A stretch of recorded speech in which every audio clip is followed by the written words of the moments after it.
Sejam bem-vindos mais uma vez ao nosso canal, né? Agora nós vamos conversar um pouco sobre a primeira classe, né?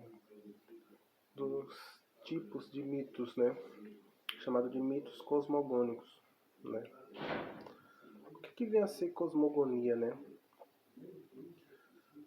Os mitos cosmogônicos, tá? Eles são narrativas, tá? Que não correspondem à realidade, lógico, mas eles são narrativas onde os seus narradores tentam trazer o homem às origens, tá? Então, normalmente os mitos cosmogônicos são narrativas que vão tratar da origem do cosmos, ou seja, do universo. Eles vão tentar descrever como que esse cosmos surgiu, né?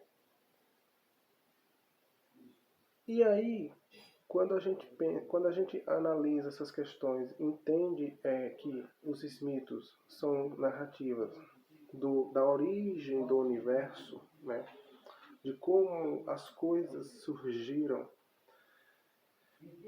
E tem um detalhe, porque quando você lê um mito cosmogônico, né, você vê que o ser humano ele é trazido, ou seja, ele é colocado dentro dessa história, dentro dessa narrativa. Né? Então, o homem ele interage com essa narrativa, né? Com os deuses que estão ali inseridos nessa narrativa. Né? Esses mitos cosmogônicos também você vai encontrar, né, dentre todos os povos antigos. Né? Você pode pensar assim, poxa, será que esses mitos cosmogônicos eles se encontram apenas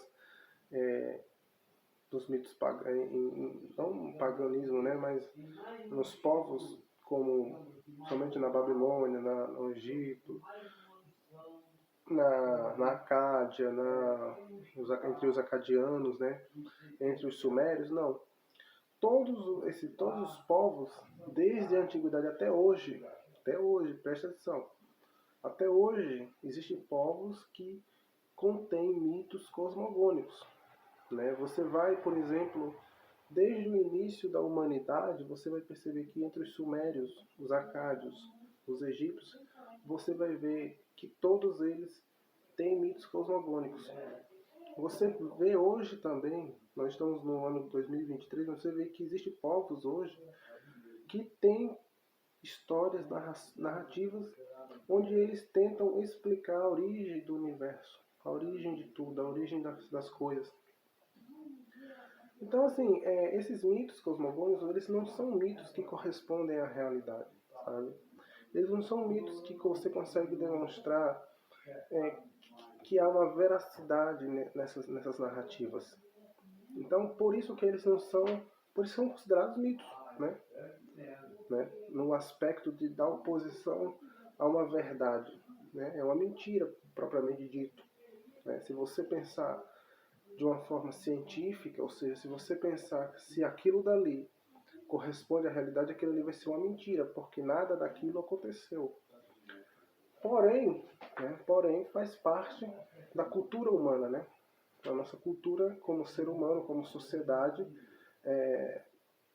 se construiu, né?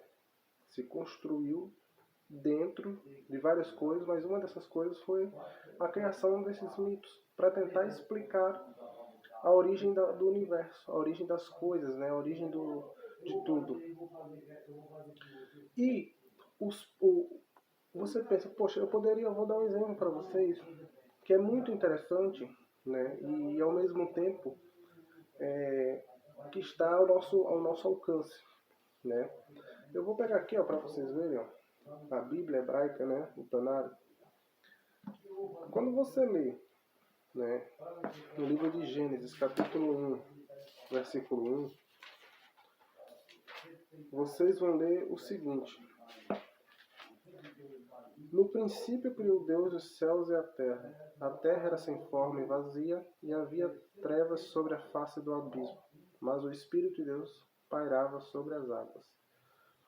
Quando você lê a origem dos mitos, né, de todos os povos, propriamente dito, e você lê a história, a narrativa ali do começo de tudo, você percebe que há muita semelhança entre eles, tá? Não é um plágio, tá? Não é um plágio, mas um mito, né?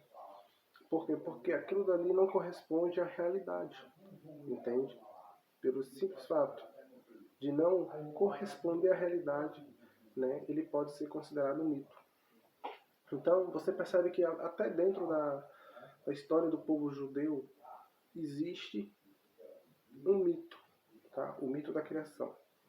Por isso que é chamado de mito da criação. Você lê, você vai entre os babilônicos, você vai encontrar também o mito da criação. Você vai no povo egípcio, você vai encontrar o mito da criação. Ou seja, todos os povos têm seus mitos, né? Onde eles tentam explicar a origem de tudo. E esses mitos, ou seja, essas narrativas, que vocês em algum momento da vida podem ler, onde, né, vão tentar explicar a origem do universo de uma forma que não é científica, de uma forma que não é aplicada à realidade, ou seja, onde você não consegue demonstrar, são chamados de mitos cosmogônicos, né, que é a primeira classe da classificação dos mitos. Tá? Então esse é o primeiro vídeo que eu estou tratando aqui sobre essa questão. Posteriormente eu vou fazer mais vídeos sobre essa questão, essa mesma questão da classificação dos tipos de mitos que existem. E espero que vocês tenham gostado. Até a próxima. Tchau, tchau.